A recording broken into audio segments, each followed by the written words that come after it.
tutunup hayallerine dünü unut.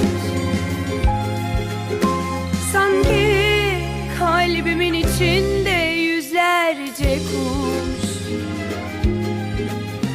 sarılıp hayallerine uç, hadi uç. Teldeki güvercin, yalıdaki çapkın,